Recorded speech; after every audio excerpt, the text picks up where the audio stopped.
So, welcome back, everybody.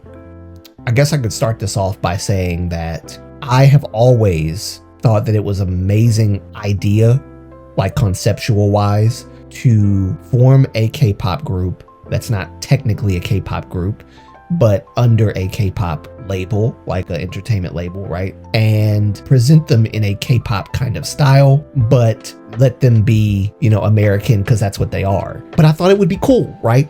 You grab a bunch of young, talented individuals who are from America, you put them in a program where they are formed as a group on TV, so they get like a taste of the K-pop experience being a trainee. They become idols after the show's over, and then you have your group and you prepare them for their debut and all that good stuff, and they live the experience of being K-pop idols. It sounds good on paper, but in reality, it's not that great, because you still have the terrible trainee system to worry about, all of the problems that come with trainee life, how companies constantly starve these young people. And even when they become idols, they still restrict them, especially the girls for some odd reason. They deny the girls food. The guys have to sneak meals because they are not being properly fed the proper nutrients that their body needs to sustain all of the stuff that they have to do within a 24-hour window. They barely get any sleep. We could go on and on and on. I should probably make a video about that, the trainee system and the problems that need to be fixed. But that being said, that's basically what Vcha is. And interestingly enough, I have been thinking about Vcha a lot because I have not seen anything about Vcha for a long while. I was like, where are they? What happened? Like, where's Vcha? And y'all know, for those of you who've been here long enough, KG, because I watched the whole A2K program, KG was my absolute favorite. Absolute favorite. Such a talented singer. And then she never danced, but she caught on so quick. That's what got me, that KG was an underdog as far as choreography and dancing wise, but she rose up the ranks and she was a powerhouse of a singer. Loved her voice. But with that being said, she is now no longer a part of the group Vcha because she apparently has filed a lawsuit. Not only that, but she also had made a statement on Instagram. She put out a statement talking about how she is filing a lawsuit against JYP Entertainment to terminate her contract. So she's not in Vcha as of now, that I understand, which is sad, but when you think about it, it's expected. But let me just read to you really quickly what she said in her statement that she put out. So she says here, yesterday I filed a lawsuit because I have decided to terminate my contract with JYP Entertainment and exit Vcha after experiencing incidents of abuse and mistreatment by certain staff members. I feel it was not a good environment for my mental health, and I apologize if my leave disappoints any of you.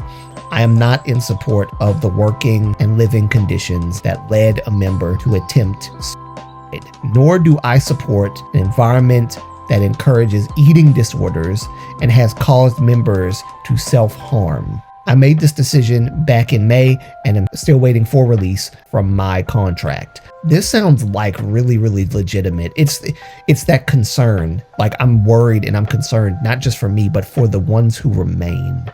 I am worried for the girls who remain in Vcha, my friends, who I truly love and care for. I realized if I remain at JYP Entertainment, I'm not able to become the artist I aspired to be, as I really enjoy songwriting and production. I have accumulated a massive amount of company debt while being paid very little for the intense work and extreme limitations on our personal lives. Although such incidents occurred, there were also beautiful moments. I would like to thank JY Park, company executives, and staff for believing in me and the exceptional training. I do not blame anyone for the treatment endured, but feel this is an issue that lies deep embedded in the K-pop industry. I'm grateful for the friendships I made and the incredible opportunity to perform for a global audience. Thank you, V-Lights, for your love and support, and I ask you to continue to shine your support towards Vcha regardless of my absence. I've grown a love for Korean culture and K-pop music, In the future, I will continue making music in this genre, but not under these circumstances. I hope that my leave can encourage the K-pop system to make changes for the better in hopes of protecting the idols and trainees who remain in these companies' hands. So that's what she put out. This is very interesting because we know how the trainee system is. Now, mind you, they've gone past that point. They are a group at this point. But reading this statement from KG, I can see that she is not happy. She mentioned that someone, I'm not going to speculate who, but she said that someone had basically tried to attempt. And even the environment that they were in that was encouraging eating disorders has caused members to self-harm, is what she said. Here's the thing. This right here, yes, this is obviously, and I'm not trying to tie Hani into this, but again, my mind, for some freaking reason, and I can't stop it from turning, it's going straight to Hani and what she said about mistreatment. That's not the mistreatment she brought up. I know people are trying to tie that into what Hani said at the National Assembly, but that's not the mistreatment she was talking about. Obviously, we know that the industry itself mistreats idols in general. Like every idol group pretty much deals with the same mistreatment in terms of eating. The company starve them, deprive them of sleep, give them a ton of schedules, have them do all of this stuff, this hard work, pay them very little, breaking even with the company, putting the idols in massive debt, all this stuff, right? And then they try to like justify why being skinny, especially to the female idols, why being skinny is such a great thing for them as performers. It's a toxic environment. It really is. I would never want to put my child in this. Here's the thing. For people who thought that, well, they're not a K-pop group, they're technically a like international group, you know, because they weren't created in the same way that K-pop groups are created per se, but they're under JYP. And this is not JYP in Korea, this is JYP in the US. They have a US branch called JYP USA, and the branch is located in California, and that is where these girls were being trained. The problem there is, well, it's in the US. Implementing the Korean training system in the US, especially in California of all places, where the child labor laws are so strong and child entertainers being protected, those laws are so strong in California. I don't know what these people were thinking by doing this to these girls. Yeah, they're in trouble. You can't implement this kind of training system in America. We don't stand for this kind of stuff, okay? It's really sad to see this kind of news. Like, I'm not sad that she's leaving. I'm sad because of the simple truth that this is the industry. This is the thing that I'm fighting against, right? This is the thing that we're all fighting against. This kind of mistreatment that the companies put on idols. This is what we're fighting, not that mess that Hani and Nugent's talking about. This right here, this is something, and that's why I said that the whole, oh, it was in a dorm with bugs. I don't know how true that is, but even if they were telling the truth, again, what idol group hasn't been placed in a dorm that had bugs in it? Not infested with bugs, but had bugs occasionally show up, right? That's not my argument, though. That's not where I'm trying to go with this. I'm just throwing that in there because Hani made her claims of mistreatment and bullying, and ignore her does not meet the same level as what was described in this statement by KG. This is the mistreatment that we all know exists in the industry. And then there's the whole getting rid of who you are as a person and replacing it with a persona that the company throws on you, and now you don't know who you are anymore. Or you completely replaced yourself for this other version of you that was never even existing because the company made you do it. They want to market you as the quiet one, even though you like to talk a lot. You're the quiet one. You're going to be the quiet one. Oh, you're the sexy one. Oh, and it's not even who you really are, but that's what you're forced into. That causes mental health issues right there because you're struggling trying to find your identity again and you can't.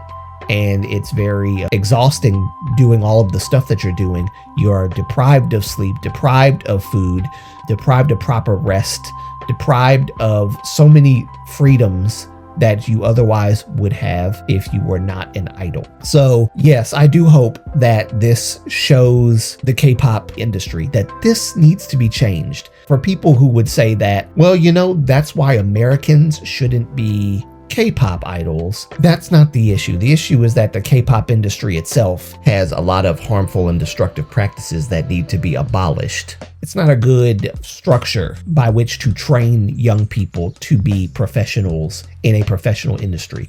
So much so that there are a lot of ex-K-pop trainees that don't talk about their trainee experience because of how brutal it was for them. And that same brutality, that same carelessness, that same nonchalant, non-caring, you have to do this is what you got to do. Don't you want to be an idol? Don't you want to be an idol? That breaks you down mentally, like the heavy critiques about your weight, the heavy critiques about your voice, kids going through puberty while they're in the trainee system and your voice is cracking and changing and they constantly nag you for just every little thing that you're doing. My friend Dohi has been in the trainee system before. He was a trainee and he got out. I don't really ask him or talk to him about it because I know it wasn't a very good experience for him. So, you know, just out of respect for him, I don't ask him about it. And honestly, this is very common amongst ex-idol trainees. A lot of ex-idol trainees don't like to talk about their experience as trainees because it's very traumatizing and uncomfortable to talk about. And that's a Korean. Like, Dohi's Korean. KG is from America.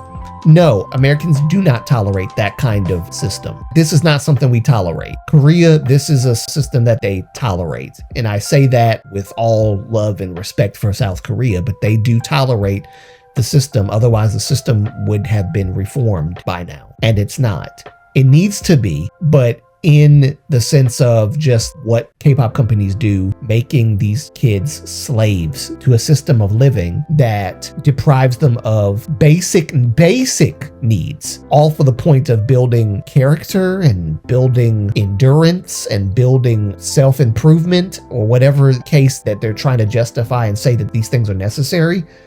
They're not necessary. They're actually harming young people. There should not be any room for that. And that there is a problem that needs to be fixed. KG is shining a light on an issue that's been going on for decades in the K-pop industry. So I hope that the industry and South Korea pays attention to what's going on here and makes the necessary changes to prevent this stuff from happening in the future. I just hope that this has a positive impact on the K-pop industry because things need to change. But yeah, let me know how you feel about it in the comments. Remember to like, comment, and subscribe for more content. And until next time, it'll be your boy Aves signing out. Peace. Love you guys. See you in the next one. Bye.